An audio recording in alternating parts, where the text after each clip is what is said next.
사도신경으로 우리의 신앙을 고백합니다.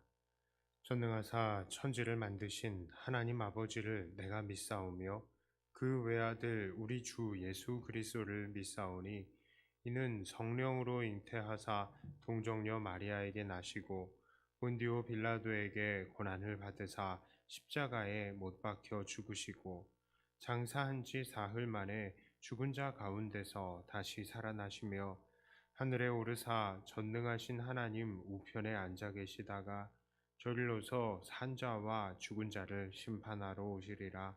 성령을 믿사오며 거룩한 공회와 성도가 서로 교통하는 것과 죄를 사하여 주시는 것과 몸이 다시 사는 것과 영원히 사는 것을 믿사옵나이다. 아멘. 찬송가 447장입니다.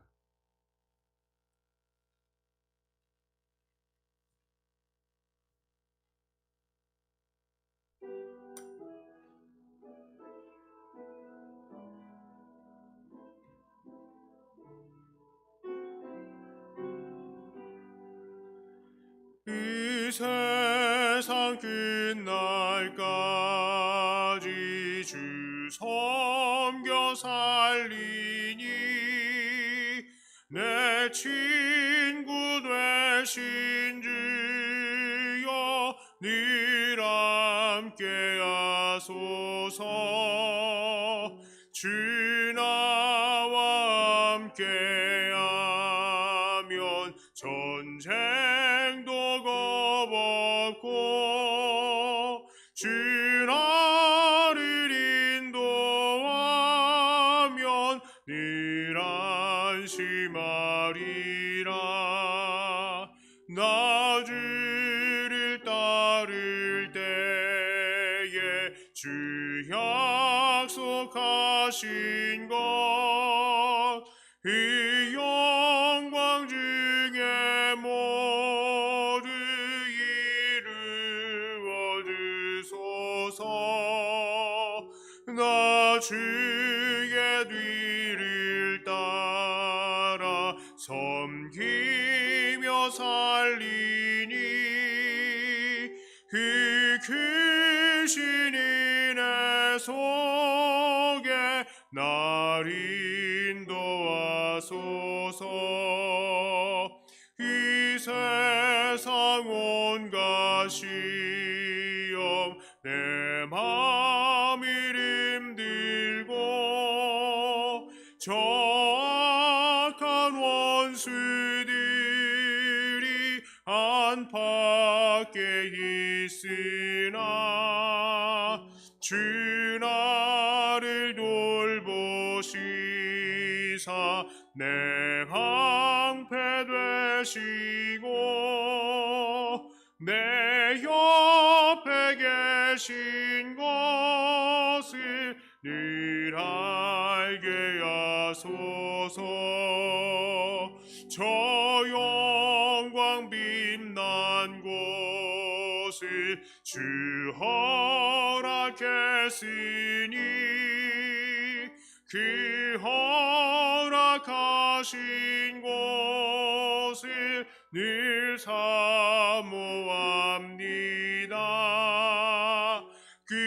끝까지 쉬지 않고 주 따라가리니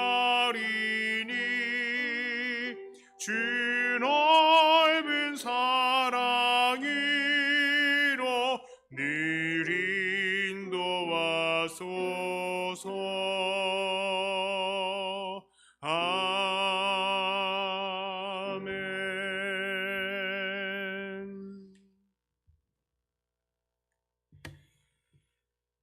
하나님 말씀은 예레미야 32장 6절부터 15절까지의 말씀입니다.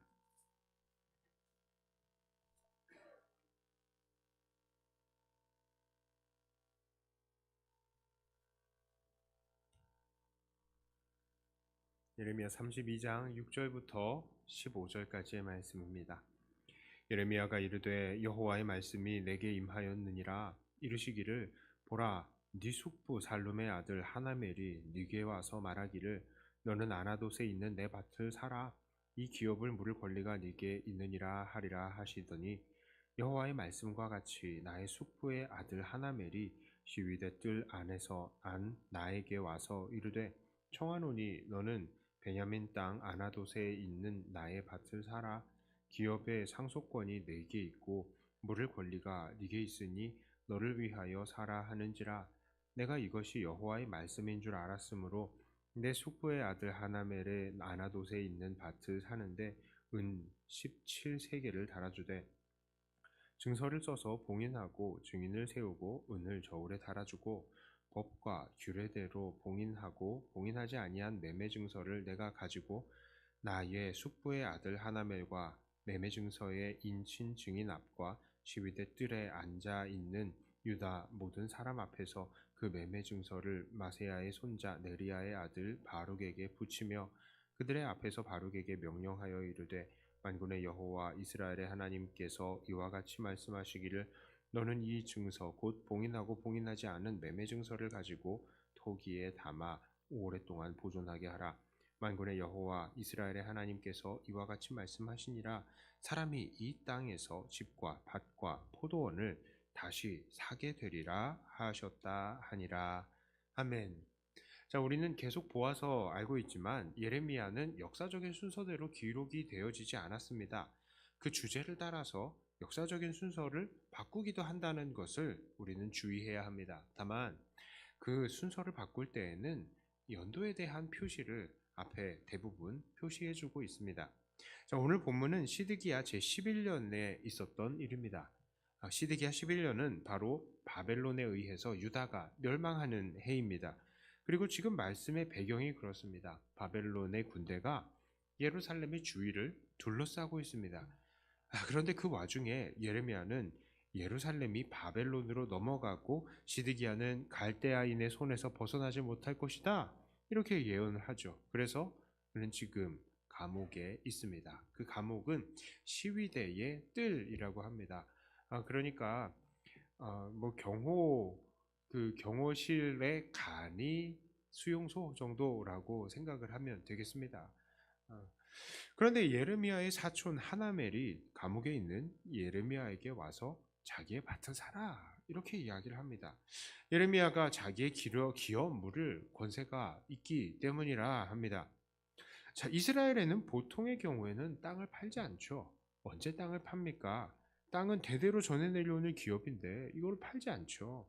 자, 그래서 언제 파냐면 집안이 너무 가난해지거나 자기들이 종으로 팔려가게 될 것 같은 정말 이런 비상 상황에 이를 때에 땅을 팝니다.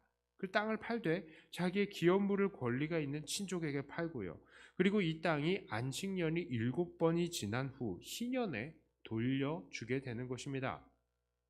자, 그런데 생각해 보면 너무 황당합니다. 지금 이 사촌 하나멜이 땅을 팔려고 하는 예레미야. 지금 예레미야가 어디에 있다고요? 감옥에 있습니다. 그런데 이 감옥에 있는 예레미야에게 자기의 땅을 사라라고 다가온 것입니다. 하나멜은 왜 이렇게 다른 때도 아니고 예레미야가 감옥에 갇혀 있는 이때에 땅을 팔러 온 것입니까? 자, 두 가지 정도의 가능성이 있겠습니다. 첫째는요, 하나님께서 시키셔서 그럴 수도 있어요. 이 하나멜에게도 하나님께서 말씀하셔서 땅 팔아라. 예레미야한테 말씀하시면서 땅 사라. 이렇게 말씀하셨을 수도 있어요.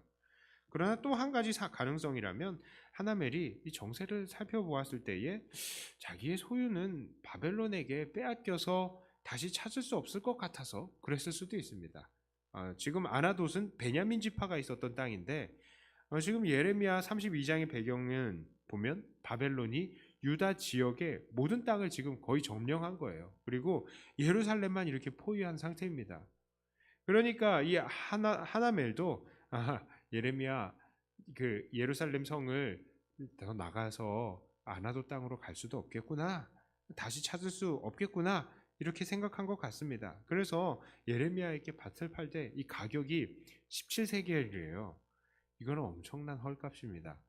자, 이 시세가요 어떻게 형성이 되냐면 예레미야 27장 16절에 이렇게 말합니다. 만일 어떤 사람이 자기 기업된 밭 얼마를 성별하여 여호와께 드리려면, 그러니까는 마지기 수대로 네가 값을 정하되 보리 한 호멜지기에 은 50세겔로 계산할지며. 자, 그러니까 자기 밭을 하나님께 성별화해서 드릴 때 이 밭의 값을 쳐가지고 드리는 거죠. 그러니까 요거는 공시지가라고 할 수 있겠습니다. 공시지가가 얼마냐?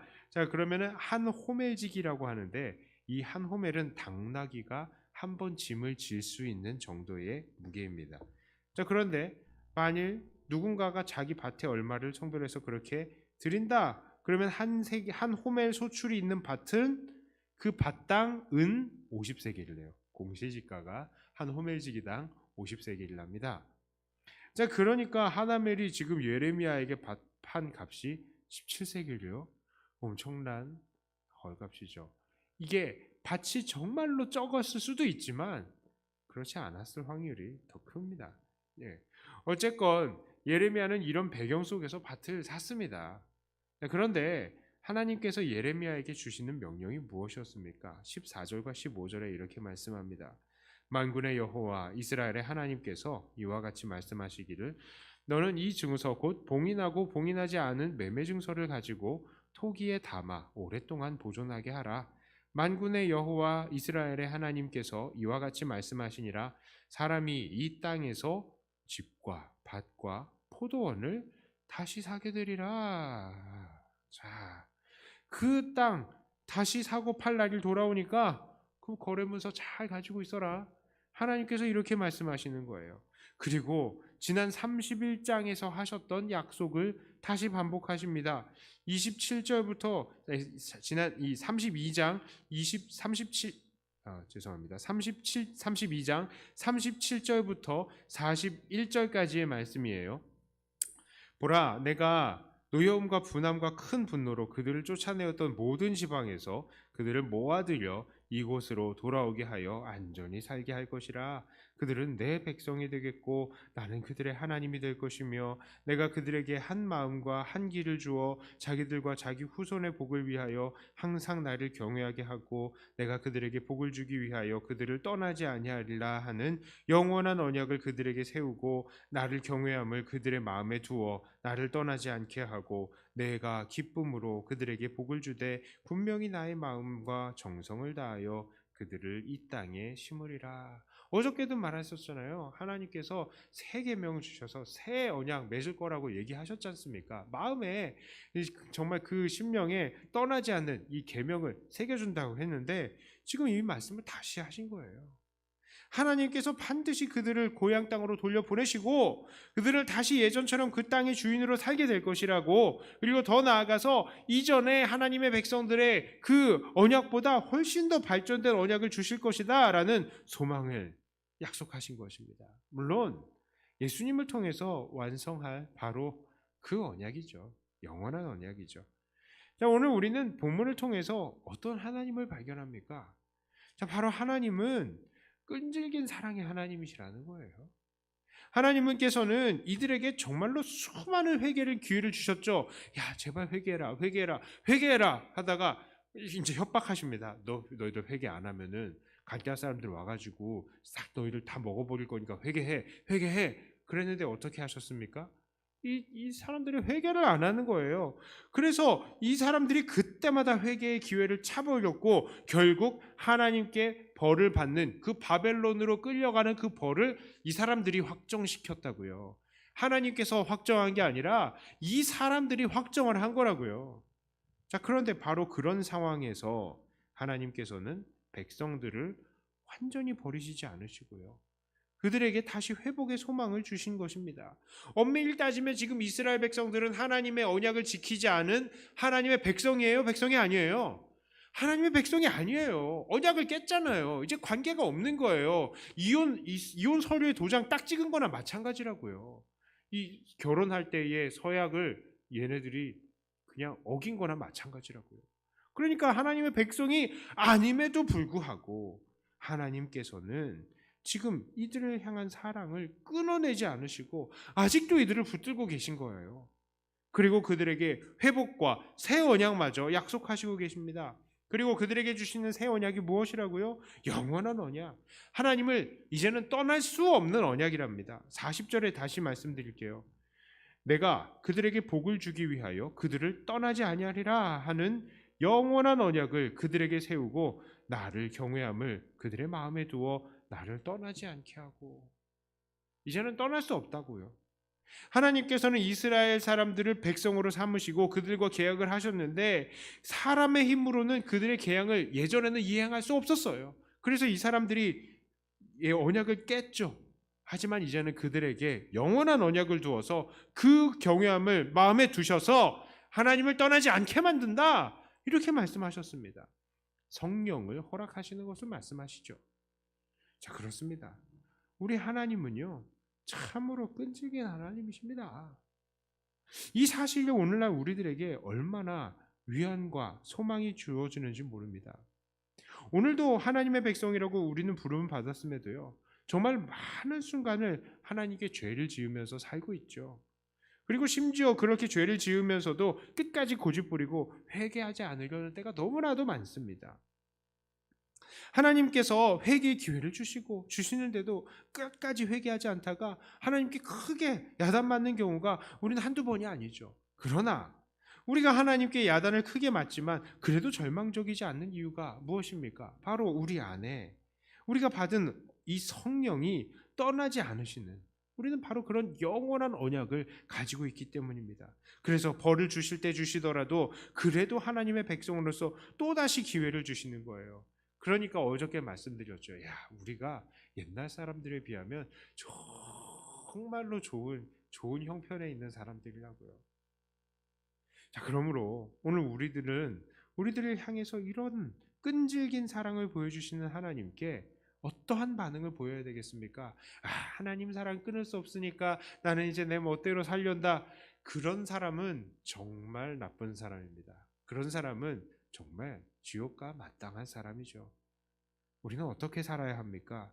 그 사랑을 이용해서는 안 됩니다. 그 사랑을 악용해서는 안 됩니다. 그 사랑에 합당한 반응으로 응답하는 사람이 되어야 할 것입니다. 우리를 뜨겁게 사랑하시고 또다시 기회를 주시는 하나님의 그 사랑을 악용해서는 안 돼요. 우리 자녀들도 보면요, 제가 진짜 속상하게 애들이 설마 우리 엄마 아빠가 나한테 큰 야단을 치겠어? 이런 마음이 진짜 있어서 그 사랑을 악용할 때에 마음이 찢어져요. 정말 얘가 어느 정도까지 방자해질까? 마음이 정말로 답답합니다. 하나님께서 우리를 향해서 그런 마음을 가지신다 생각하면 우리는 그런 사람이 되어서는 안 된다는 것을 또한 깨달아야 합니다. 우리는 그 사랑을 악용하지 않고 오직 경외함과 사랑함으로 응답하며 하나님께서 우리에게 다시 주시는 기회를 정말로 감사하면서, 하나님, 우리가 주님의 자녀라고 칭함받기가 너무나 황성합니다. 그냥 우리를 품꾼의 하나처럼 여겨주세요 하면서 우리는 그저 바짝 엎드리는 그런 삶을 살아야 되겠습니다. 오늘도 이러한 믿음의 삶으로 하나님의 기쁨이 되시는 사랑하는 저와 여러분들이 다 되시기를 주님의 이름으로 축복합니다. 기도합니다. 하나님께서는 우리에게 날마다 기회를 주시는 은혜의 하나님이심을 우리가 다시 한번 확인했습니다. 백성들이 끝까지 하나님의 말씀을 지키지 않았음에도 끝까지 포기하지 않으시고 새로운 기회를 주신 하나님, 오늘도 하나님께서 그렇게 우리에게 기회를 주셨기 때문에 오늘 우리가 이 자리에 있을 수 있음을 다시 한번 고백합니다. 하나님, 우리는 그 사랑에 합당하게 반응하는 자들이 되게 해 주시옵소서. 그 사랑을 이용하지 않게 하여 주시옵소서. 그 사랑에 만족하고 감사하되 정말로 철저하게 엎드리며 하나님 앞에 순종의 사람들 되게 하여 주시옵소서. 하나님께서 우리 백동교회에 은혜를 허락하여 주시어서 우리 백동교회가 날마다 더 순종하는 사람들로 많아지게 하여 주시고 그 사랑에 그 정말 순종만 하는 사람들로 가득 차게 하여 주시며 이 사랑을 많은 사람들에게 전하고 증거하는 주님의 귀한 일꾼들이 되게 하여 주시옵소서. 이 시간 시간에 기도합니다. 기도하는 이 시간이 주님과의 깊은 교제의 시간, 정말로 주님의 뜻을 고백하는 시간이 되게 하여 주시고, 어디에서나 주님의 뜻 안에서 이루어진 주님의 뜻 안에서 간구한 기도를 응답받음을 통하여서 기도의 재미가, 깊이가 더욱더 깊어지는 그런 우리들 되게 하여 주시옵소서. 감사드리며 우리 주 예수님 이름으로 기도드리옵나이다. 아멘. 하늘에 계신 우리 아버지여, 이름이 거룩히 여김을 받으시오며 나라의 임하옵시며 뜻이 하늘에서 이룬 것 같이 땅에서도 이루어지이다. 오늘날 우리에게 일용할 양식을 주옵시고, 우리가 우리에게 죄 지은 자를 사하여 준 것 같이 우리 죄를 사하여 주옵시고, 우리를 시험에 들게 하지 마옵시고 다만 악에서 구하옵소서. 대개 나라와 권세와 영광이 아버지께 영원히 있사옵나이다. 아멘. 하는 말씀 가지고 또 교회를 위해서 기도하시고 각자 가지고 나오신 기도 제목으로 기도하시다가 돌아가도록 하겠습니다.